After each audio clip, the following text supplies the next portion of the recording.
Good morning everyone. कैसे हो आप सब? फटाफट से स्टूडेंट्स कमेंट करके बताएंगे कि सब बच्चे कैसे हैं। Good morning everyone. सभी लोग बताएंगे कि फटाफट से सभी स्टूडेंट्स कैसे हैं। Good morning to everybody. सभी को गुड मॉर्निंग भाई। एक बार जल्दी से बताइए कि सभी कैसे हैं।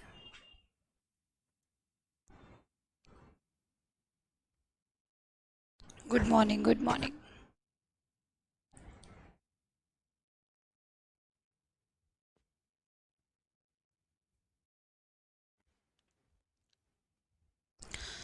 आगे की क्लास स्टार्ट करते हैं इतना फिर हम। गुड मॉर्निंग भाई। Good morning Abhishek. Good morning Priya. Good morning Navneet, Nitish, Pankaj. सभी को गुड मॉर्निंग। जितने भी स्टूडेंट्स लाइव हैं अभी, सभी को बहुत बहुत गुड मॉर्निंग।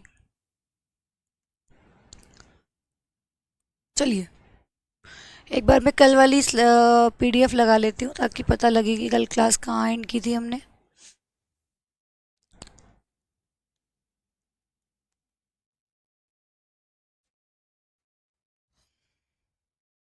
तो कल की क्लास में हमने देखा था कि डिटर्मिनर और नाउन के बीच में क्या डिफरेंस होता है,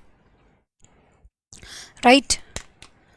what is the difference between determiner, sorry, हमने देखा था कि डिटर्मिनर को हम कैसे यूज़ करते हैं। ठीक है, नाउन से पहले डिटर्मिनर लगाया जाता है, किस तरीके से उसको यूज़ करते हैं कल की पूरी क्लास में हमने वो देखा था। ठीक है, तो ये सारे एग्जांपल्स किए थे, इन पे बात की थी, फिर मैंने कुछ एग्जांपल्स देके आप लोगों को चीज़ें समझाई थी। फिर हमने स्टार्ट किया था अपना टाइप्स ऑफ प्रोनाउन। ठीक है, प्रोनाउन के टाइप्स को स्टार्ट करने के बाद मैंने आपको पर्सनल प्रोनाउन यहाँ पे समझाया था कि पर्सनल प्रोनाउन क्या होता है। ठीक है, उसके अंदर हमने बात की थी कुछ सेंटेंसेस की, जैसे I know, he am, him, he and she. मैंने बोला था कि ऑब्जेक्ट की जगह ऑब्जेक्टिव केस लगाओगे। ये सब हमने कल की क्लास में पढ़ लिया है, ये कल की क्लास लगाई है मैंने, ये सब कुछ हम कल की क्लास में पढ़ चुके हैं। ठीक है भाई, सब कुछ हम कल की क्लास में पढ़ चुके हैं। आई नो ही एंड शी, तो मैंने बोला ही नहीं आएगा, शी नहीं आएगी, हिम एंड हर आएगा, क्योंकि यहाँ पे ऑब्जेक्टिव केस होगा आपका। ठीक है, सब्जेक्ट, वर्ब और ऑब्जेक्ट। ऑब्जेक्ट की जगह ऑब्जेक्टिव केस लगाओगे, देखो सब्जेक्ट की जगह सब्जेक्टिव केस लगाओगे। तो ये सब चीज़ें मैंने आप लोगों को कल समझाई थी और अपनी क्लास को यहाँ पर एंड किया था। ठीक है, तो मैंने बोला था कि भाई लेट के बाद भी ना, लेट के बाद भी हमेशा क्या आता है, ऑब्जेक्टिव केस आता है। समझाया था ना कि लेट के बाद भी हमेशा ऑब्जेक्टिव केस लगाते हो आप।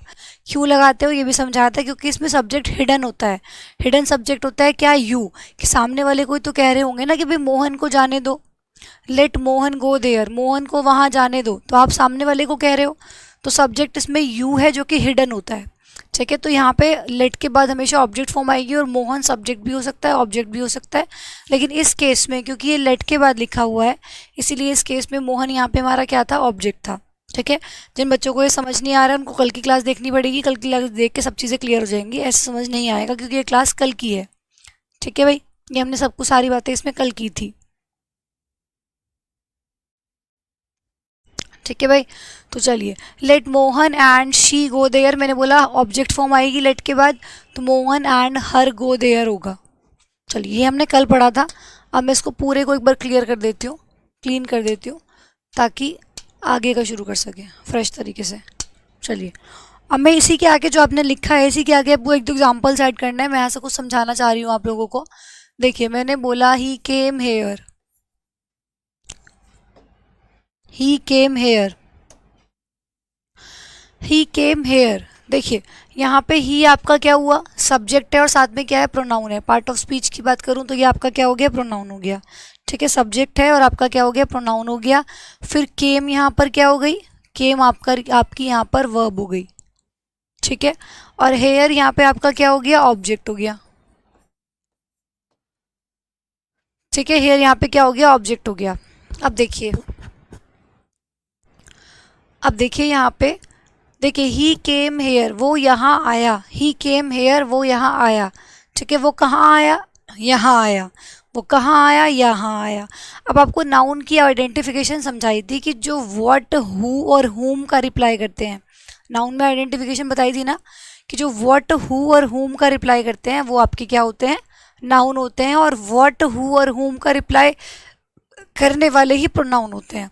तो नाउन की और प्रोनाउन की आइडेंटिफिकेशन सेम होती है। जो व्हाट, हु और होम का रिप्लाई करते हैं वो क्या होते हैं, आपके नाउन प्रोनाउन होते हैं। लेकिन यहाँ पे किस चीज़ का रिप्लाई किया जा रहा है, ही केम हेयर, वो यहाँ आया। वो कहाँ आया, वो यहाँ आया। तो किस चीज़ का रिप्लाई है, ये वेयर का रिप्लाई है। ठीक है ना, किस चीज़ का रिप्लाई है, वो कहाँ आया, वेयर, वेयर मतलब कहाँ, वो कहाँ आया, वो यहाँ आया। लेकिन वेयर का रिप्लाई करने वाला तो क्या होता है, एडवर्ब होता है। ठीक है, ध्यान रखना, भी आगे एडवर्ब में पढ़ेंगे, लेकिन ध्यान रखना जो हाउ का, वाई का, वेयर का, ठीक है, इन सब चीज़ों का रिप्लाई करते हैं, क्यों, कहाँ, कैसे, कब, है ना, इन सब का रिप्लाई करने वाला होता है कौन, एडवर्ब। तो वो यहाँ आया, तो यहाँ आया, कहाँ आया, यहाँ आया। तो ये हेयर यहाँ पे क्या होगा, ये हेयर यहाँ पे क्या होगा, ये हेयर यहाँ पर आपका एडवर्ब है। ठीक है, ये हेयर यहाँ पे आपका क्या हुआ, एडवर्ब हुआ, क्योंकि ये आप लोगों का क्या कर रहा है, वेयर का रिप्लाई कर रहा है। और साथ ही साथ आप एक चीज़ और देखेंगे, देखो जो नाउन को क्वालिफाई करता है वो एडजेक्टिव होता है। ठीक है, जो नाउन प्रोनाउन को क्वालिफाई करता है वो एडजेक्टिव होता है, और जो वर्ब को क्वालिफाई करता है, जो वर्ब को, एडजेक्टिव को और एक एडवर्ब को क्वालिफाई करता है वो एडवर्ब होता है। ठीक है, वर्ब को क्वालिफाई करने वाला कौन होता है, एडवर्ब होता है, ध्यान रखिएगा। ठीक है, अभी एडवर्ब में करेंगे हम, फिलहाल आप साइड में बेसिक के लिए लिख सकते हैं, वर्ब को क्वालिफाई कौन करता है, वर्ब को क्वालिफाई एडवर्ब करता है।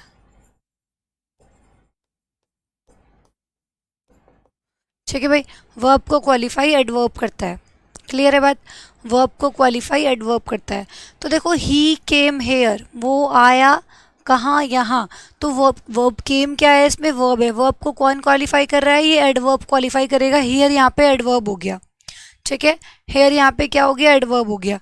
अब आपको एक चीज़ और बताई थी मैंने कि किसी भी सेंटेंस का जो सब्जेक्ट और ऑब्जेक्ट होता है वो या तो नाउन होता है या प्रोनाउन होता है।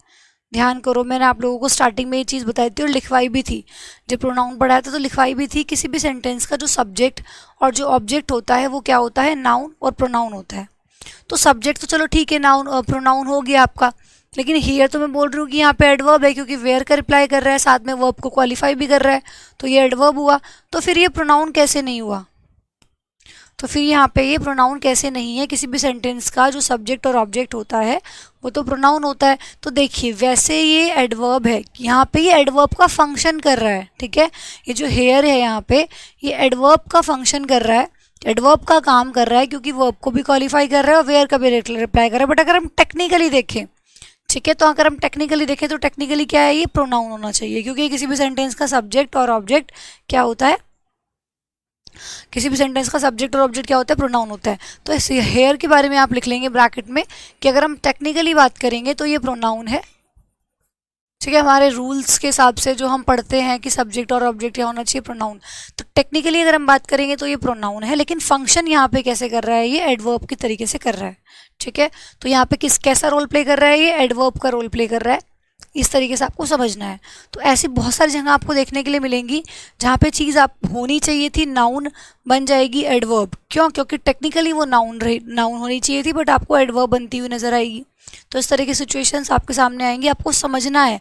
आपको अगर आपसे कोई पूछे तो आप क्या बोलेंगे कि टेक्निकली ये प्रोनाउन है, ठीक है, क्योंकि ये ऑब्जेक्ट है यहाँ पे, तो टेक्निकली प्रोनाउन हुआ, बट यहाँ पे फंक्शन एडवर्ब की तरह कर रहा है, तो हम इसको यहाँ पे एडवर्ब कहेंगे, क्योंकि ये वेयर का रिप्लाई कर रहा है और ये वर्ब को क्वालिफाई भी कर रहा है। ठीक है भाई, ये चीज़ बात समझ आई आपको।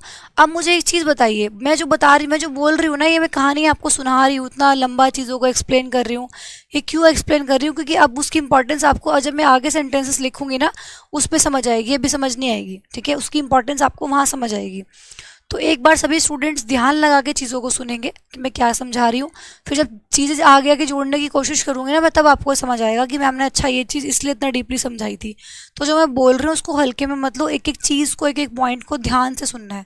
ठीक है, एक एक पॉइंट को ध्यान से सुनो, इस तरीके से अगर ध्यान से सुनोगे ना तो ऐसे समझ आ जाएगा कि कभी ज़िंदगी में भूलोगे ही नहीं कि क्या पढ़ाया गया था। ठीक है, देखिए, तो मैंने ये लिखा, मुझे एक चीज़ बताइए यहाँ पे कि ये, चलो ठीक है, ये आपका सब्जेक्ट हो गया, ये आपकी वर्ब हो गई, ये आपका ऑब्जेक्ट हो गया, ये तो पता ही है। ठीक है, सब्जेक्ट वर्ब ऑब्जेक्ट हो गया। अब यहाँ पे जो ये हेयर है ये ऑब्जेक्ट है, किसका ऑब्जेक्ट है, ये वर्ब का ऑब्जेक्ट है, क्योंकि वर्ब के साथ लिखा हुआ है तो ये वर्ब का ऑब्जेक्ट है, वर्ब को ही क्वालिफाई कर रहा है। ठीक है, जिसके साथ लिखा है उसका ऑब्जेक्ट होगा। तो यहाँ पे जो ये हेयर है ये किसका ऑब्जेक्ट है, इस वर्ब का ऑब्जेक्ट है। ठीक है, ये जो यहाँ पे लिखा हुआ है ये किसका ऑब्जेक्ट हुआ, ये वर्ब का ऑब्जेक्ट हुआ, ध्यान रखना, क्योंकि वर्ब के साथ लिखा है, वर्ब को क्वालिफाई कर रहा है। अब मैं इसी चीज़ को अगर ऐसे बोल दूँ ही केम हेयर ना बोल के मैं बोल दूं ही came to me, he came to मी, वो मेरे पास आया। He came to me, good morning भाई सभी को, गुड मॉर्निंग जितने भी स्टूडेंट्स अभी लेट जुड़े हैं जल्दी जुड़े हैं सभी को गुड मॉर्निंग। ठीक है, अब ध्यान लगाएंगे सभी स्टूडेंट्स, यहाँ पे बहुत इंपॉर्टेंट बात बताने जा रही हूँ, क्योंकि ये जो पॉइंट मैं आपको समझाने जा रही हूँ ना, ये सिर्फ आपको यहाँ ही नहीं आगे हर एक चैप्टर में काम आएगा। हर एक चैप्टर में इसको लिंक करके आप देख सकते हैं, और मैं अभी कुछ एग्जाम्पल्स जो इससे लिखूंगी फिर, तो वो भी आप लोगों को जब भी समझ आएंगे जब आप इतनी छोटी छोटी बातों पर ध्यान लगाओगे। ठीक है, तो वर्ब के साथ लिखा हुआ है, वर्ब का ऑब्जेक्ट हो गया। ठीक है भाई, वर्ब के साथ लिखा है, वर्ब का ऑब्जेक्ट हो गया। अब मैंने इस तरीके से लिख दिया ही केम टू मी। चलो अब इसको हैंडल करते हैं कि क्या क्या चीज़ें हैं। चलो बताओ, फटाफट से बोलते जाओ। ही यहाँ पे क्या हुआ, हमारा प्रोनाउन हो गया, साथ साथ बोलते जाएंगे। ठीक है, ही यहाँ पे क्या हो गया, प्रोनाउन हो गया, बहुत बढ़िया भाई। ठीक है, मैं इसको प्रोनाउन ना लिख के ना यहाँ पे मैं सब्जेक्ट लिख रही हूँ भाई। प्रोनाउन तो आपको पता ही है कि सब्जेक्ट है, और सब्जेक्ट में क्या है, प्रोनाउन हो गया। सब्जेक्ट लिख दिया मैंने इसको। ठीक है, फिर केम आपकी क्या हो गई, यहाँ पे वर्ब हो गई। टू क्या होती है, टू आपकी यहाँ पे प्रेपोजिशन हो जाती है। ठीक है, टू क्या हो गई, यहाँ पे प्रेपोजिशन हो गई। मी यहाँ पे देखो, यहाँ पे जो ये ऑब्जेक्ट था ये वर्ब का ऑब्जेक्ट था, और जो ये मी यहाँ पे है ये ऑब्जेक्ट तो है, पर ये ऑब्जेक्ट केम का नहीं है, ये ऑब्जेक्ट टू का है। प्रेपोजिशन अपने बाद ऑब्जेक्ट फॉर्म लेती है, और प्रेपोजिशन कहती है कि मुझे मेरा ऑब्जेक्ट अलग चाहिए, मुझे मेरा ऑब्जेक्ट चाहिए। तो इस केस में क्या है, केम का अपना ऑब्जेक्ट है ही नहीं, केम का अपना ऑब्जेक्ट है ही नहीं, ये जो मी ऑब्जेक्ट है ये तो टू मतलब प्रेपोजिशन का ऑब्जेक्ट है। ठीक है, ये टू क्या है, सॉरी ये मी क्या है, यहाँ पे प्रेपोजिशन का ऑब्जेक्ट है। तो मैं इस तरीके से आप लोगों के सामने बात कहना चाह रही हूँ।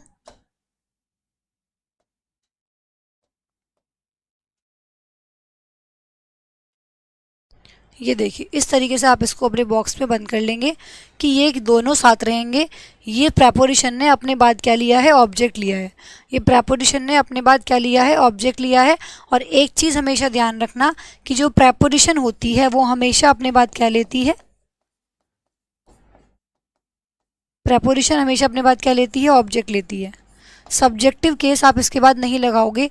अगर आप इसको ऐसे लिख देते हो ही केम टू आई, तो गलत हो जाएगा। आपको प्रेपोजिशन के बाद हमेशा ऑब्जेक्टिव केस ही लगाना है, ये बात ध्यान रखना कि प्रेपोजिशन अपने बाद हमेशा क्या लेती है, ऑब्जेक्टिव केस ही लेती है। ठीक है, प्रेपोजिशन अपने बाद हमेशा ऑब्जेक्टिव केस लेती है।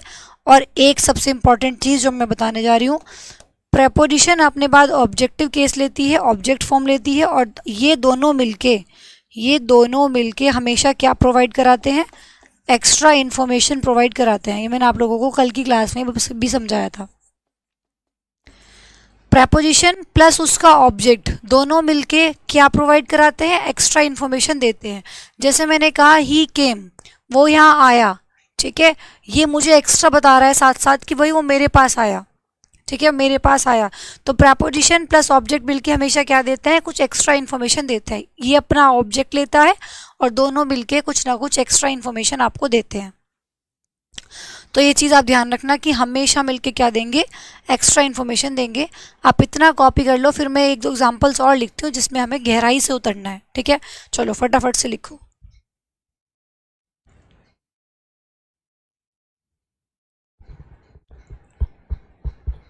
इतना डीप पढ़ना पड़ेगा अगर आप लोगों को सीजीएल क्रैक करना है, तो ऐसे ही पढ़ना पड़ेगा, क्योंकि मैं यहाँ पे प्रीलिम्स की बात नहीं कर रही हूँ। मेरा मकसद प्रीलिम्स पढ़ाना नहीं है, मैं तो मेंस लेवल का सोच के जा रही हूँ। ठीक है, तो अगर मेंस लेवल तक आप भी सोच रहे हैं तो आपको ये सब कुछ पढ़ना पड़ेगा।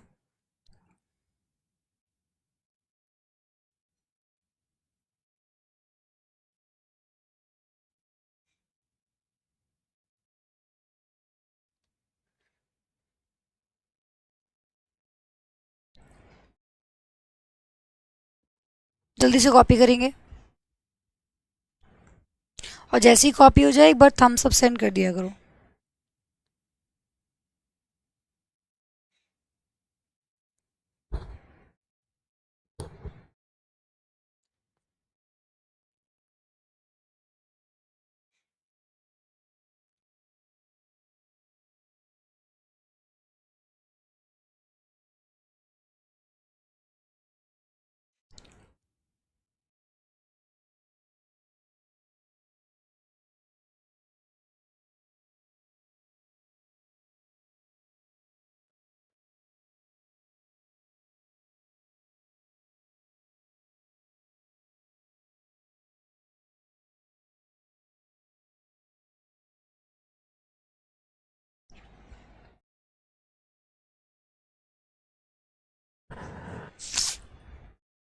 हो गया होगा।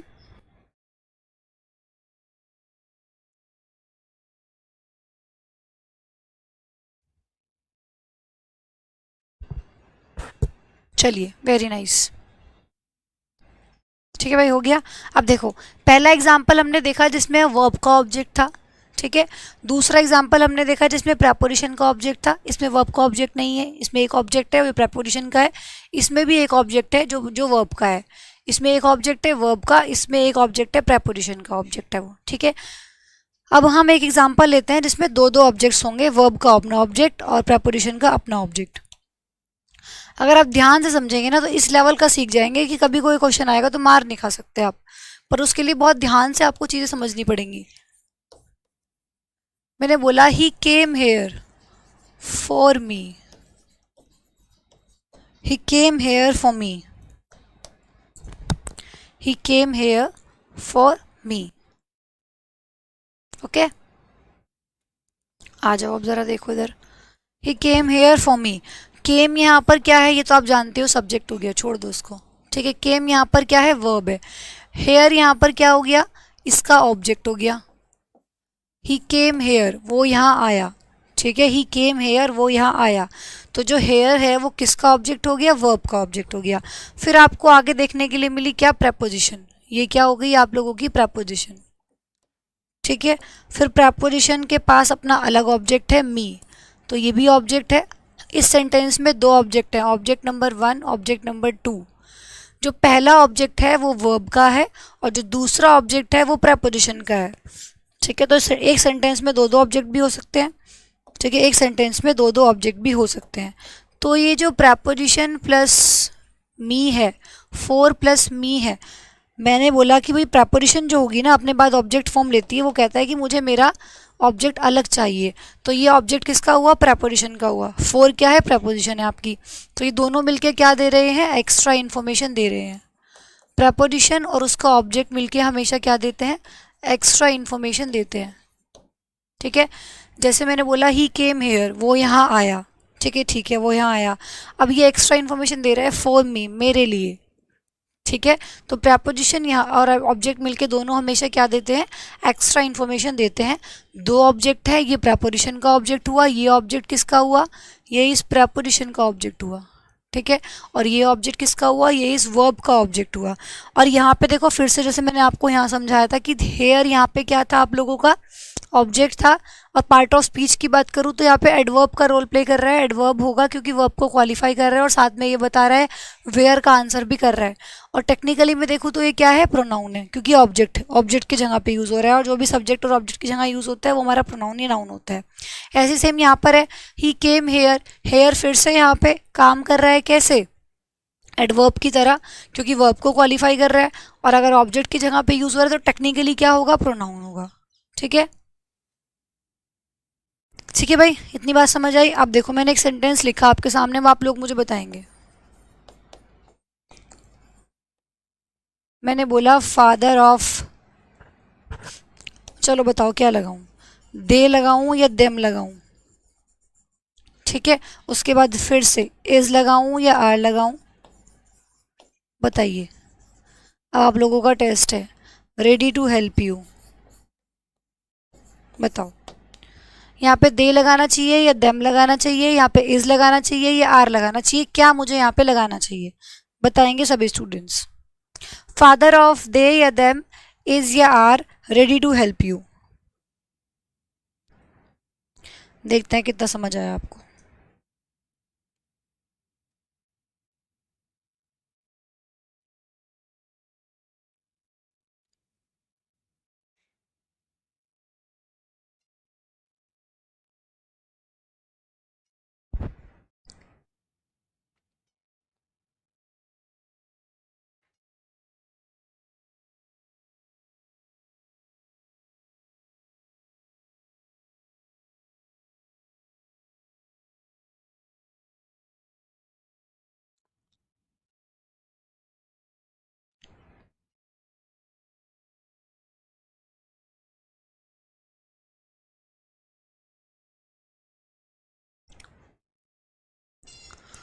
चलिए देखते हैं क्या क्या आंसर आ रहे हैं बच्चों की। कोई देम बोल रहा है, कोई आर बोल रहा है, समरे बोल रहे हैं कि मैम देम आएगा, नवनीत बोल रहे हैं कि मैम देम आएगा, खुशबू भी देम कह रही हैं, और नवनीत आर बोल रहे हैं कि आर आएगा, और प्रिया कुमारी इज बोल रही हैं, और कुंतल आर बोल रहे हैं, पंकज देम कह रहे हैं कि देम आएगा।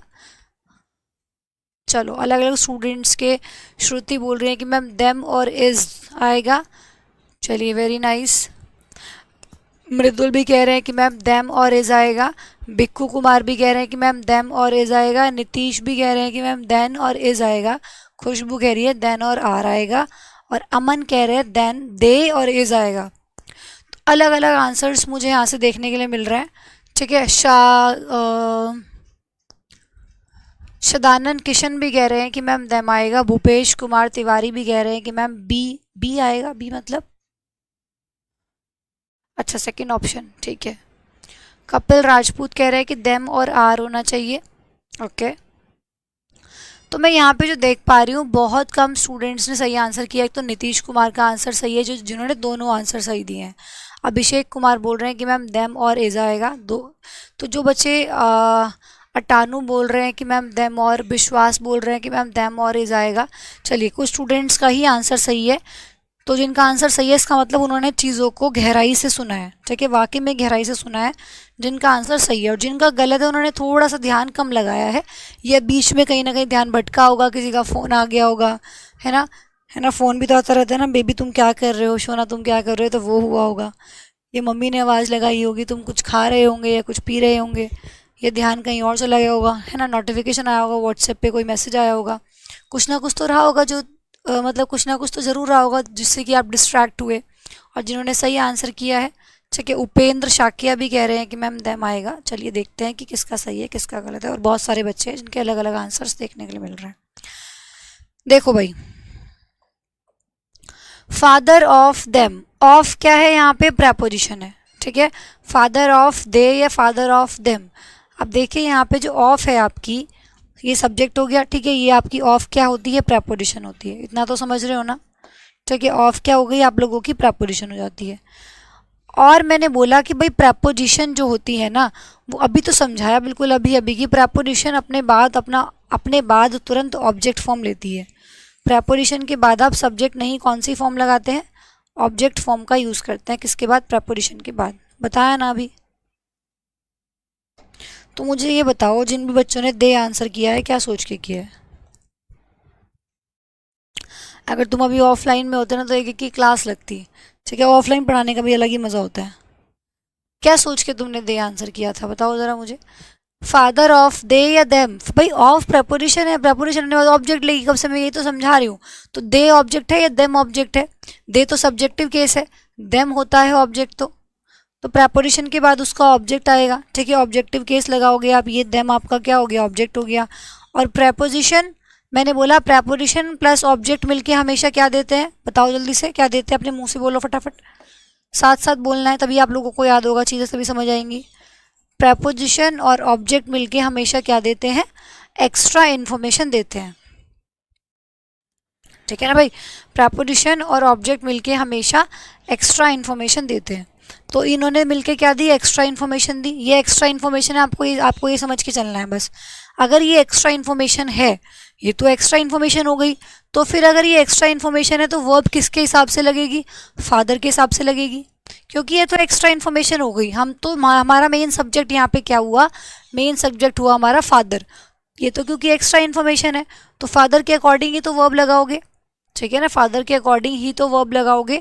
तो कुछ बच्चों ने जो आर आंसर किया है ना, वो ये सोच के किया है, मुझे पता है उन्होंने आर आंसर क्यों किया है। उन्होंने ये सोच के, सॉरी,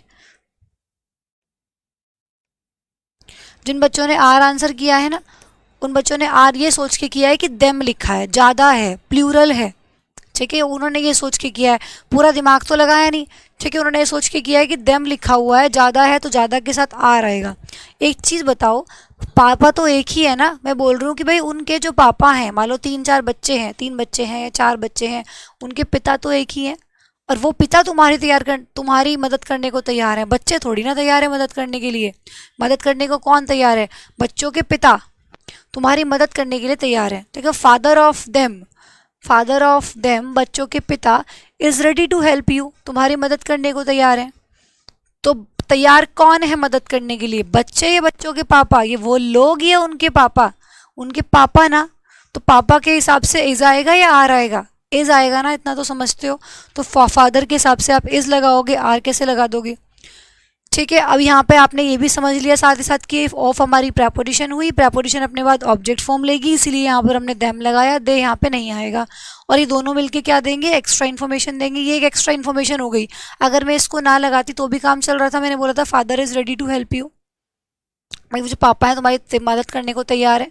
तो यहाँ पे एक्स्ट्रा इन्फॉर्मेशन मुझे क्या, मुझे साथ साथ ये भी बता दिया कि उन बच्चों के जो पिता हैं, उनके जो पिता हैं वो तुम्हारी मदद करने को तैयार हैं। तो इस ऑफ प्लस ऑब्जेक्ट ने मिलके मुझे, प्रेपोजिशन प्लस ऑब्जेक्ट ने मिलके मुझे एक्स्ट्रा इन्फॉर्मेशन दी है। ये भी बताया है कि उनके जो पिता हैं, ठीक है, वो क्या करेंगे? तुम्हारी मदद करेंगे। तो वर्ब तो इसी के हिसाब से लगेगी, ठीक है ना। तो ये चीज़ आप लोग ध्यान रखिए, गड़बड़ नहीं करनी है, ठीक है। अभी मैं एक एग्जांपल और लिखूंगी, आप लोगों को अगर समझ आ गया हो तो फटाफट से थम्स अप सेंड कीजिए। अगर ये क्लियर हो गया तो मुझे जल्दी से एक इशारा दीजिए फटाफट से। चलिए मैं एग्जांपल और लिखती हूँ, फिर उससे आपको अब की बार आप सही आंसर करोगे, मुझे पूरी उम्मीद है, क्योंकि जो डांट आपने खानी थी वो खा ली है। अब आप सही आंसर करेंगे। She along with her friends, she along with her friends, बताओ फटाफट से कि इज लगाना है या आर लगाना है? डांसिंग,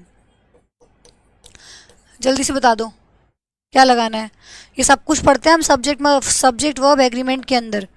चैप्टर आता है हमारे पास एक सब्जेक्ट वर्ब एग्रीमेंट, हालांकि वो चैप्टर कुछ है नहीं, बस उसको बना दिया गया। सब्जेक्ट वर्ब एग्रीमेंट करके कुछ चैप्टर ही नहीं है, क्योंकि उसके अंदर जितनी भी चीज़ें आती हैं हम कहीं ना कहीं उनको प्रोनाउन में, टेंस में, वर्ब में पढ़ लिए होते हैं। तो फिर सब्जेक्ट वर्ब एग्रीमेंट को अलग से पढ़ने की जरूरत ही नहीं होती, क्योंकि सारे कॉन्सेप्ट तो मैं आपको पहले ही क्लियर कर दूंगी। आप देखोगे जब आप सब्जेक्ट वर्ब एग्रीमेंट पढ़ोगे तो आप कहोगे मैम ये सब कुछ तो आपने कहीं ना कहीं बता रखा है पहले ही, ठीक है। तो उसको करने में और आसानी हो जाती है।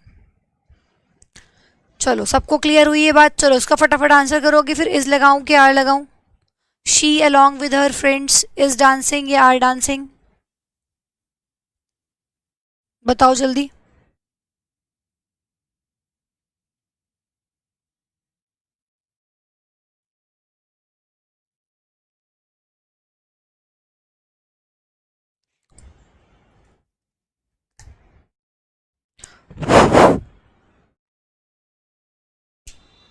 बताओ।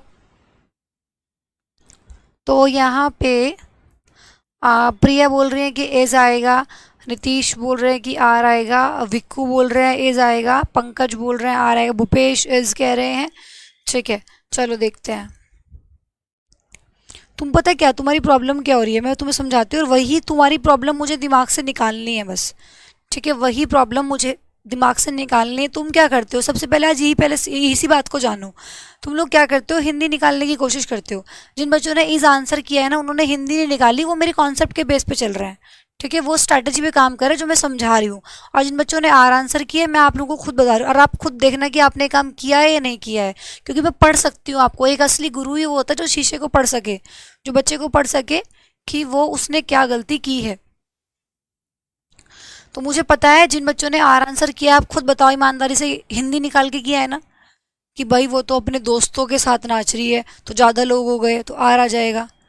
कभी भी देख लेना ग्रामर में, कभी भी अगर आप कॉम्पिटिटिव एग्जाम की तैयारी कर रहे हो ना, सबसे पहले आज यही गांठ बांध लो कि कभी भी अगर आप कॉम्पिटिटिव एग्जाम की तैयारी कर रहे हो, जो मैं आपको बोल रही हूँ ना, इसको बिल्कुल नोट बांध के रख लो कि अगर आप कॉम्पिटिटिव एग्जाम की तैयारी कर रहे हैं तो हिंदी आपको नहीं निकालनी है, स्पेशली प्रेपोजिशन के केस में तो बिल्कुल भी नहीं।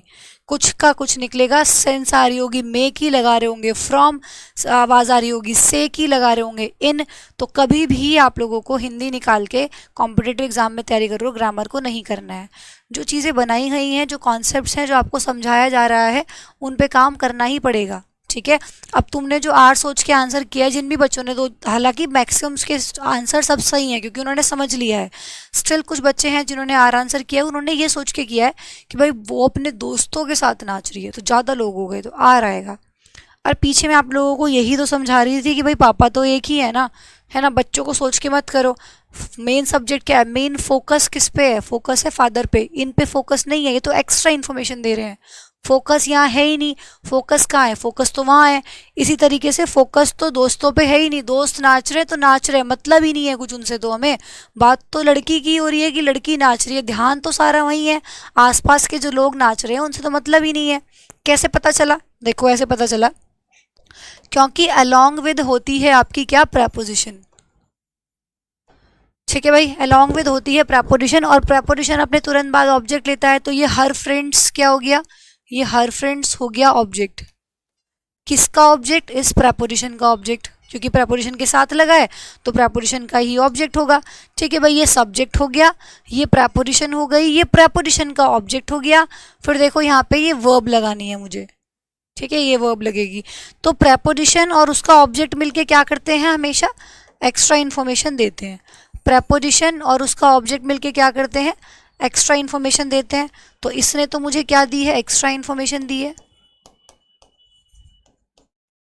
मुझे इनसे मतलब ही नहीं है, मुझे इनसे मतलब ही नहीं है, ये तो एक्स्ट्रा इन्फॉर्मेशन हुई। मुझे इससे मतलब ही नहीं है कि भाई वो दोस्त भी नाच रहे हैं क्या, फोकस तो सारा लड़कियों पे है।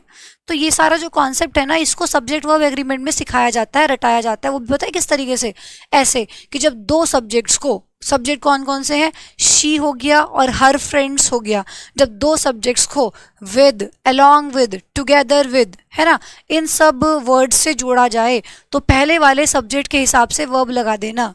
इस तरीके से जब तुम्हें समझाया जाता है ना, तुम उसको रटने में ज़्यादा खुश हो। और जब मैं पूरा थ्योरी तुम्हें समझा रही हूँ कि ऐसा क्यों होता है, तुम उसको समझने में खुश नहीं हो, क्योंकि बच्चे को बस रटा रटाया चाहिए। जब लेकिन जरा सा भी क्वेश्चन घूम जाएगा वहीं रोने लग जाएंगे। फिर अगर थोड़ा सा भी क्वेश्चन घूम गया ना तो फिर वहीं रोने लग जाते हैं कि ये क्या हो गया। क्यों, क्योंकि रटे रटाए में ज़्यादा मज़ा आ रहा है, कॉन्सेप्ट रूल्स को रट्टा मारने में ज़्यादा मज़ा आ रहा है। भाई रट लो बस कि जब दो सब्जेक्ट्स को along with, together with, beside, besides, except, इन सब से जोड़ा जाए ना तो क्या कर देना, बस फर्स्ट वाले सब्जेक्ट के हिसाब से वर्ब लगा देना। तो शी के हिसाब से यहाँ पे इज आ जाएगा और आर हो जाएगा गलत। लेकिन मैंने तुम्हें पूरी थ्योरी बताई है कि ऐसा क्यों होता है। ऐसा इसीलिए हो रहा है क्योंकि प्रेपोजिशन प्लस उसका ऑब्जेक्ट मिलके तो क्या दे रहे हैं, एक्स्ट्रा इन्फॉर्मेशन दे रहे हैं। और अगर ये एक्स्ट्रा इन्फॉर्मेशन है तो उसके दोस्तों से तो मतलब ही नहीं रहा, मतलब किससे है, लड़की से है कि शी इज़ डांसिंग, वो नाच रही है अपने दोस्तों के साथ, फोकस सारा वहीं पे ही है। अब इसको हिंदी में बोल के देखना ज़रा, वह अपने दोस्तों के साथ नाच रही है। अगर तुम हिंदी में भी ढंग से बोल के देखते ना तब भी तुम्हें समझ आ जाता। ठीक है, देखो ये थोड़ी बोलोगे कि वह अपने दोस्तों के साथ नाच रहे हैं, नाच रहे हैं थोड़ी बोलोगे, वह अपने दोस्तों के साथ नाच रही है। बाद में रही है क्यों लगा रहे हो, क्योंकि जो फोकस है वो पूरा लड़की पर, लड़की के ऊपर है।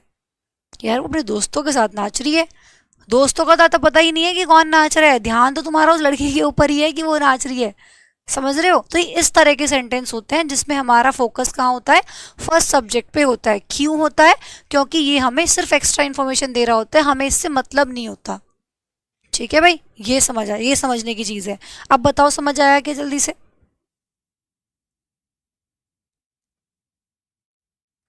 ठीक है, अभी एक बच्चा कह रहा है कि मैम मुझे ये नहीं पता था कि प्रेपोजिशन कौन सी होती है अलोंग विद। चलो वो आपकी बात सही है, क्योंकि प्रेपोजिशन चैप्टर अभी हमने नहीं पढ़ा है तो समझना थोड़ा सा मुश्किल हो सकता है कि अलोंग विद प्रेपोजिशन है। ठीक है, अलोंग विद प्रेपोजिशन। अब कैसे पता लगेगा, देखो जो दो वर्ड्स को, दो चीज़ों को आपस में रिलेट करा रही हो, अब इस शी को और उसके दोस्तों को आपस में कौन रिलेट करा रहा है, ये वर्ड ये रिलेट करा रहा है तो ये प्रेपोजिशन हुई। जो दो वर्ड्स को आपस में रिलेट कराने का काम करती है वो आपकी प्रेपोजिशन होती है। आप ऐसा आइडिया लगा सकते हैं जैसे कि देखो उन लोगों को और फादर को आपस में कौन रिलेट करा रहा था, ये ऑफ रिलेट करा रहा था, इसीलिए यहाँ पे प्रेपोजिशन हो गई। ठीक है, फादर ऑफ देम, उन बच्चों के पिता। तो जो दो वर्ड्स को आपस में रिलेट कराने का काम करता है वो आपकी प्रेपोजिशन होती है। ठीक है भाई, तो ये सब चीज़ें हैं। ठीक है, और आप हिंदी में भी अगर बोल के देख रहे हो तो जरा बोल के तो देखो, वो अपने दोस्तों के साथ नाच रही है। ठीक है ना, इसीलिए रही है के हिसाब से तो फिर भी अगर आप हिंदी में ढंग से बोल के देखते ना तब भी इस क्वेश्चन का आंसर सही कर देते, पर आपने कुछ जल्दबाजी में आंसर किया है। यही आप एग्जाम में करके आते हो। मैं ये नहीं चाहती कि आप एग्जाम में करके आओ, इसलिए एग्जाम तक मुझे आपको इतना पक्का कर देना है कि छोटी से छोटी गलती भी आप ना करके आए। चलिए अब एक एग्जाम्पल मैं और लिखती हूँ, और इस उम्मीद के साथ कि इसका आंसर सभी स्टूडेंट बिल्कुल सही देंगे।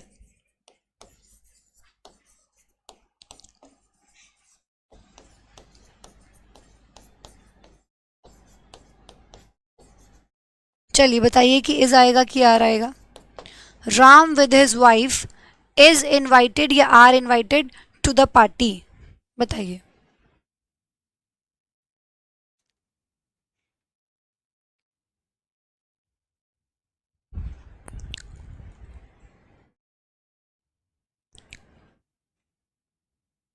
बताइए।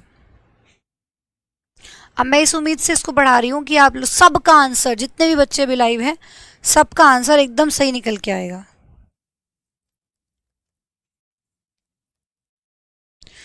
अरे आज तो वाटर बोतल घर रह गई।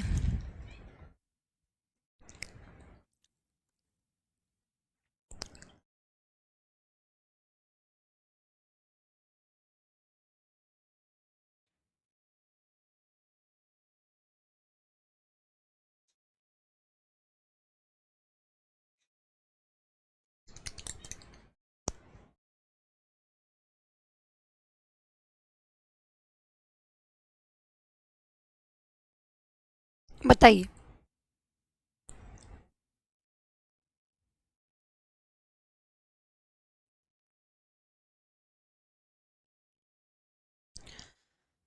तो यहाँ पे नीतीश, नवनीश इज बोल रहे हैं, किशन भी इज कह रहे हैं, पंकज भी इज कह रहे हैं, ठीक है। और यहाँ पे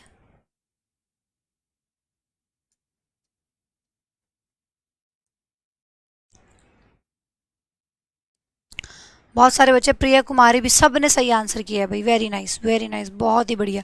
खुशबू भी कह रही है कि मैम इज़ आएगा, भूपेश भी कह रहे हैं कि मैम, भूपेश तिवारी भी बोल रहे हैं कि मैम इज़ आएगा।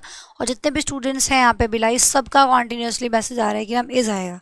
तो अब समझ आया ना, अब समझ आया, आप किसी ने भी गलती नहीं की है, बहुत बढ़िया भाई। तो आप लोगों का क्या लगेगा, यहाँ पे इज़ लगेगा। क्यों? क्योंकि देखो, राम को उसकी वाइफ के साथ पार्टी में इनवाइट किया गया। फोकस किस पे है? राम पे है, कि राम को इनवाइट किया गया। होता है जब कई बार हमारे पापा जा रहे होते हैं पार्टी में, तो मम्मी भी साथ साथ कहती मैं भी चलूँ। पापा कहते चल ठीक है, इनवाइटेड तो मैं हूँ, लेकिन चल तू भी चल, कोई बात नहीं, घूम फिर आना, खा पी आना, ठीक है। तो राम को उसकी वाइफ के साथ इनवाइट किया गया। फोकस किस पे है? राम को इनवाइट किया गया, साथ में वाइफ को भी बुला लिया। कैसे पता लगा? क्योंकि देखो, राम हो गया सब्जेक्ट आपका, विद यहाँ पे क्या हो गई आपकी प्रेपोजिशन। कैसे पता लगा कि ये प्रेपोजिशन है? दो सब्जेक्ट्स को आपस में रिलेट कराने का काम कर रही है। इसको इससे रिलेट करा रही है, राम को उसकी वाइफ से रिलेट करवा रही है, ठीक है। और प्रेपोजिशन अपने बाद क्या लेता है? ऑब्जेक्ट। तो ये हिज वाइफ क्या हो गया? ऑब्जेक्ट हो गया। किसका ऑब्जेक्ट है? प्रेपोजिशन का ऑब्जेक्ट है। दोनों मिलके क्या दे रहे हैं? एक्स्ट्रा इन्फॉर्मेशन दे रहे हैं, ठीक है। दोनों मिलके क्या दे रहे हैं? एक्स्ट्रा इन्फॉर्मेशन दे रहे हैं। फोकस किस पे है? राम पे है। फोकस किस पे है? राम पे है। तो राम के हिसाब से क्या लगाओगे? इज लगाओगे, आर नहीं लगाओगे। बात समझ आई? ठीक है भाई, बात समझ आई। इज क्यों आया? अब ये हम सब्जेक्ट वर्ब एग्रीमेंट में देखो इसी चीज़ को कैसे पढ़ेंगे, कि जब दो सब्जेक्ट कौन कौन से हो गए? राम और हिज वाइफ, शी और हर फ्रेंड्स। जब दो सब्जेक्ट्स को with, along with, together with, इन सब की एज वेल एज, अगर यहाँ पे एज वेल एज होता तब भी राम के अकॉर्डिंग ही वर्ब लगती, मतलब इज लगता। अगर यहाँ पे विद की जगह एज वेल एज होता तब भी यहाँ पे इज ही आता, ठीक है। तो जब हम इन वर्ड से दो सब्जेक्ट्स को जोड़ते हैं तो पहले वाले सब्जेक्ट के हिसाब से वर्ब लगाई जाती है। इस तरीके से हम वहाँ पे पढ़ते हैं। तो क्यों लगाई जाती है उसका कारण मैंने आपको बताया, क्योंकि ये तो एक्स्ट्रा इन्फॉर्मेशन दे रहा होता है, ठीक है भाई। क्लियर है बात? चलो इसको कॉपी कर लो, फिर आगे बढ़ते हैं अभी।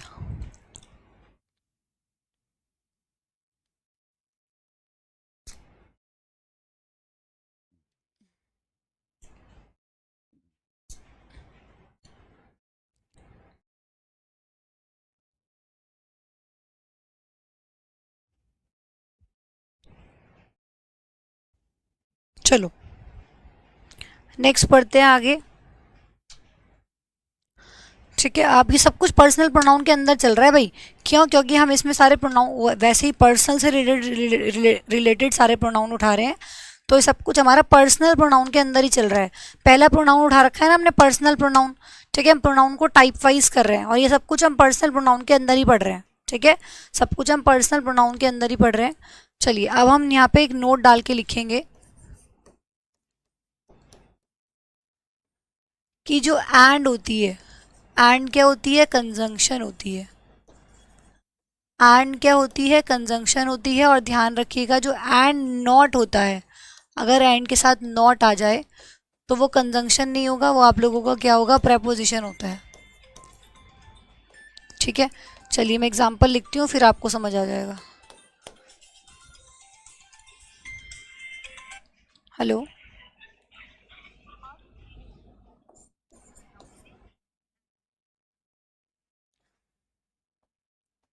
ही एंड शी, इज लगाऊं कि आर लगाऊं, going there,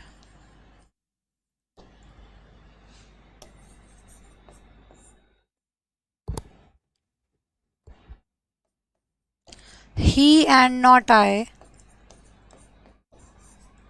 he and not I, is लगाऊं, एम लगाऊं, आर लगाऊं,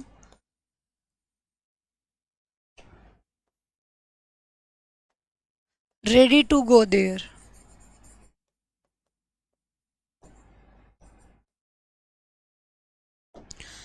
चलो भाई, एंड कंजंक्शन होती है और एंड नॉट प्रपोजिशन होती है, दोनों में डिफरेंस मैंने आपको बता दिया है। इसी डिफरेंस को समझते हुए आपको आंसर करना है कि कहाँ पे क्या आएगा, बताइए।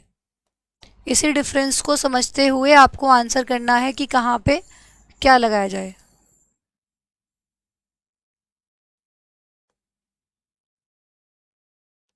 बताइए।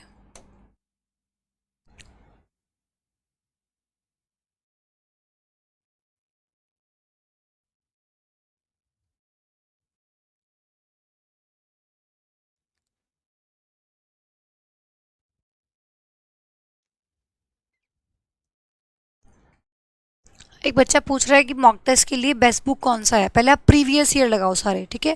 प्रीवियस ईयर वाला प्रैक्टिस सेट लो पूरा, कोई सा भी ले सकते हो क्योंकि प्रीवियस ईयर सब में सेम होता है। ठीक है, अगर प्रीवियस ईयर है तो वो तो प्रीवियस ईयर है, प्रीवियस ईयर को बोल के आप कोई भी ले सकते हो बुक। ठीक है, पिनेकल ले सकते हो, जो भी मार्केट में अवेलेबल है, एमबी ले सकते हो, एमबी पब्लिकेशन। तो प्रीवियस ईयर लगाओ, उससे आपको ये पता चलेगा कि सारे के सारे लगा डालो जितने पिछले के कुछ सालों में पूछे गए हैं।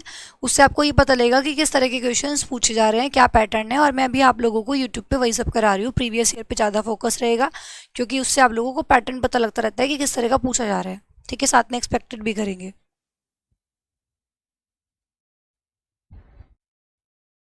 चलो, तो यहाँ पे अभिषेक कह रहे हैं कि मैम फर्स्ट वाले में इज, सेकंड वाले में एम। नवनीत बोल रहे हैं कि आर आएगा। और यहाँ पे भूपेश कह रहे हैं कि फर्स्ट में आर आएगा और सेकंड में इज आएगा। खुशबू कह रही है कि फर्स्ट में आर, सेकंड में इज। ओके, चलिए देखते हैं। देखो मैंने बोला एंड क्या है, कंजंक्शन है, प्रपोजिशन नहीं है, एंड कंजंक्शन होती है, दोनों को जोड़ रही है, ही एंड शी। ठीक है, वो और वो दोनों की बात हो रही है यहाँ पे। यहाँ पे क्या, जब कंजंक्शन होगा तो दोनों की बात हो रही होगी, और जब प्रपोजिशन होगा, जब प्रपोजिशन से कनेक्टेड होता है तो फर्स्ट सब्जेक्ट पे फोकस होता है क्योंकि सेकंड वाला तो एक्स्ट्रा इन्फॉर्मेशन दे रहा होता है। ठीक है, क्योंकि लेकिन यहाँ पे एंड क्या है, आपकी कंजंक्शन होती है, सॉरी, एंड आपकी कंजंक्शन है यहाँ पे, इसीलिए ये दोनों को लेके चलेगी। ही एंड शी, वो भी, वो लड़का भी और वो लड़की भी दोनों जा रहे हैं। ठीक है, आर गोइंग देयर, तो यहाँ पे आर आ जाएगा। जब भी, वैसे भी हम जब भी दो सब्जेक्ट्स को किसी भी एंड की हेल्प से जोड़ते हैं तो उसका मतलब दोनों की बात कर रहे हैं, तो दोनों जा रहे हैं, तो आर गोइंग देयर, तो ये सेंटेंस में आपका आर आ जाएगा। फिर मैं यहीं पर अगर बात करूँ तो मैंने बोला क्योंकि एंड आपकी यहाँ पे क्या हो गई है, कंजंक्शन हो गई है, एंड नोट यहाँ पे क्या हो जाएगी, प्रेपोजिशन होएगी। और प्रेपोजिशन और उसका ऑब्जेक्ट मिलके हमेशा क्या देते हैं, एक्स्ट्रा इन्फॉर्मेशन देते हैं। चलिए फटाफट से बताइए, अब मुझे बताइए, मैंने आपको हिंट भी दे दिया है, अब जल्दी से बताइए मुझे कि सेंटेंस के अंदर क्या है, क्या यहाँ पे आना चाहिए। अब मैंने आपको हिंट भी दे दिया, बहुत सारे बच्चों ने एम आंसर किया था तो उनको सोचते हुए भी यहाँ पे बताना है। और भी कुछ चेंजेस होंगे तो इसलिए मैंने आपके ऊपर छोड़ दिया, बताइए क्या क्या चेंजेस होने हैं इसमें, और क्या यहाँ पे वर्ब आएगी, और कुछ और चेंज भी होना है कि नहीं होना है। ही and not I, he and not I, is am are ready to go there, बहुत अच्छा एग्जाम्पल है। अगर आप लोगों ने समझ लिया और किसी भी बच्चे ने सही से आंसर कर दिया, वेरी नाइस, बहुत बढ़िया भाई। सबसे पहले जो करेक्ट आंसर किया है वो भी रीज़न का, दैट इज विश्वास ने सही आंसर किया है, वेरी नाइस। उन्होंने बोला है कि मैम सेकंड वाले क्वेश्चन में, सेकंड वाले में इज तो चलो ठीक है आएगा ही आएगा, लेकिन आए का मी भी हो जाएगा। ठीक है, आई का मी हो जाएगा। तो सब चीज़ों पे ध्यान दो। अभी तो आप लोगों को बताया कि प्रेपोजिशन अपने बाद ऑब्जेक्ट फॉर्म लेती है, ऑब्जेक्ट फॉर्म लेती है, ऑब्जेक्ट फॉर्म लेती है, बार बार ये चीज़ बताई जा रही है, लिखवाई जा रही है, स्टिल आप गलती करो। हर जगह मैंने मेंशन किया है, देखो प्रेपोजिशन अपने बाद ऑब्जेक्ट फॉर्म लेगी, प्रेपोजिशन अपने बाद ऑब्जेक्ट फॉर्म लेगी, ठीक है, हर जगह लिखा है प्रेपोजिशन अपने बाद ऑब्जेक्ट फॉर्म लेगी। यहाँ पे दे को काट के दैम करवाया है, करवाया कि नहीं करवाया? दे को काट के दैम लिखवाया है कि भाई दे नहीं लिखोगे, दैम लिखोगे। फिर यहाँ पे देखो प्रेपोजिशन अपने बाद ऑब्जेक्ट फॉर्म लेगी, मी लिखा हुआ है, आई तो नहीं लिखा, ऑब्जेक्ट फॉर्म लिखी है। फिर पीछे आप लोगों को समझाया कि भाई प्रेपोजिशन अपने बाद ऑब्जेक्ट फॉर्म लेती है और मिलके क्या देते हैं, एक्स्ट्रा इन्फॉर्मेशन। प्रेपोजिशन अपने बाद ऑब्जेक्ट फॉर्म लेगी, हर जगह लिखवा रखा है मैंने, बार बार मेंशन करके दिखाया है आपको। तो किसी भी बच्चे ने, एक बच्चे को छोड़ के किसी भी बच्चे ने ये नहीं बोला कि मैम आई का मी तो करो। आई भी तो चेंज होगा मी में, क्योंकि आप प्रेपोजिशन एंड नोट क्या है, प्रेपोजिशन है, और प्रेपोजिशन तो अपने पास ऑब्जेक्ट फॉर्म लेती है, तो ये भी पहले सबसे पहली बात तो ये बदला जाएगा। तो ही एंड नॉट मी, ठीक है, ही एंड नॉट मी आएगा, आई का क्या हो जाएगा, मी। क्यों? क्योंकि एंड नॉट क्या है, प्रेपोजिशन है। अब बना देखो ये ऑब्जेक्ट, पहले तो सब्जेक्टिव केस था, कल पढ़ाया था ना सब्जेक्टिव केस ऑब्जेक्टिव केस, वो ऐसे थोड़ी पढ़ाया था, वो उसके पीछे लॉजिक्स होते हैं कि क्यों पढ़ाया जा रहा है, ठीक है। तो ये आप लोगों का मिलके क्या देगा, preposition plus object extra information. बार बार मेंशन करवाई जा रही है चीज़ें ताकि आप लोग लिखें और दिमाग में छपती चली जाएं वो, ठीक है भाई। तो ये तो एक्स्ट्रा इन्फॉर्मेशन होगी। तो तैयार कौन है जाने को, बात किसकी हो रही है, फोकस किस पे है, he is ready to go there, वो वहाँ जाने के लिए तैयार है, ठीक है। तो उसके ही के हिसाब से क्या लगाओगे, इज़ का यूज़ करोगे, not am not are, is आएगा, ठीक है भाई, इज़ आएगा। He is ready to go there. अब यहाँ पे सेंटेंस की, पूरे सेंटेंस की हिंदी समझ लो, ही वह, एंड नॉट मी मैं नहीं, वह जाने को तैयार है, ठीक है। तो मैं तो तैयार ही नहीं हूँ, तो जब मैं हूँ ही नहीं केस में कहीं भी, जब मैं बातों में कहीं हूँ ही नहीं, तो मेरी तो कोई वैल्यू ही नहीं है, मैं तो एक्स्ट्रा इन्फॉर्मेशन दे रहा हूँ बस। भाई कह रहा हूँ मैं नहीं यार, वो जाने को तैयार है, ठीक है। तो मैं नहीं, वह जाने को तैयार है, वह नॉट एंड नॉट आई, और मैं नहीं, वो जाने को तैयार है। तो तैयार कौन है, ही जाने को तैयार है। तो ही के साथ, जब वो अकेला जा रहा है, ही जा रहा है, तो ही के हिसाब से फिर वर्ब लगाओगे। मेरा तो वजूद ही खत्म हो गया क्योंकि जब मैं जा ही नहीं रही हूँ, है ना, तो मेरे हिसाब से वर्ब आके क्या करेगी। क्लियर है बात?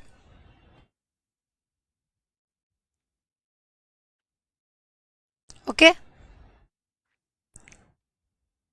चलिए, जिन भी स्टूडेंट ने बोला सबका सही आंसर। क्लियर है भाई? तो फिर आज अपनी क्लास को यहीं ख़त्म करेंगे, कल को इसके आगे से बढ़ाएंगे चीज़ों को, और हम कुछ और डिफरेंस देखेंगे, बट के बारे में पढ़ेंगे। कुछ बट को लेके भी ऐसी कुछ कन्फ्यूजन है, जैसे एंड और एंड नॉट को लेके है, ऐसी बट को लेके भी है, क्योंकि बट आपकी कंजंक्शन भी होती है और बट आपकी प्रेपोजिशन भी होती है। तो हमें देखना ये है कि कहाँ पे वो कंजंक्शन होती है, कहाँ पे वो प्रेपोजिशन होती है। अभी अगर स्टार्ट करूँगा तो पूरा नहीं हो पाएगा, तो कल की क्लास में उसको शुरू करेंगे, ठीक है। अभी ध्यान रखना कि आपका पर्सनल प्रोनाउन ही चल रहा है ये पूरा, ठीक है। ये पूरा पर्सनल प्रोनाउन के अंदर ही हम चीज़ों को पढ़ रहे हैं, ठीक है। देखो प्रोनाउन के हिसाब से आप वर्ब लगा रहे हो ना, तो ये सब कुछ प्रोनाउन में ही आ गया। हम मैक्सिमम प्रोनाउन लिख रहे हैं इसमें, देखो ही के हिसाब से, ही क्या है, प्रोनाउन, तो ही के हिसाब से आपने इज़ लगाया, ठीक है। यहाँ पे आप ये इसके अंदर आप ये पढ़ रहे हो कि पर्सनल प्रोनाउन के अंदर आप ये पढ़ रहे हो कि कहाँ सब्जेक्टिव केस आएगा पर्सनल प्रोनाउन का, कहाँ ऑब्जेक्टिव केस आएगा। पर्सनल प्रोनाउन ने पूरी टेबल बनवाई थी ना आपको सब्जेक्टिव और ऑब्जेक्टिव केस की, भाई ये सब्जेक्टिव केस होते हैं, ये ऑब्जेक्टिव केस होते हैं। तो उसमें हम ये पढ़ रहे हैं कि भाई यहाँ पे सब्जेक्टिव केस नहीं, यहाँ ऑब्जेक्टिव केस आना था, ठीक है। तो उसी के सब्जेक्टिव केस ऑब्जेक्टिव केस के बारे में उसी के हिसाब से हेल्पिंग वर्ब लगा रहे हैं हम। तो पूरा हम ये पर्सनल प्रोनाउन के अंदर ही पढ़ रहे हैं, ठीक है। ये इस तरह के क्वेश्चन आप लोगों से एग्जाम में पूछे जाते हैं, ठीक है। बाकी हम आगे की चीज़ों को प्रोसीड करेंगे कल, ठीक है। मिलते हैं कल की क्लास पे। Thank you so much for giving your time. Take care of yourselves.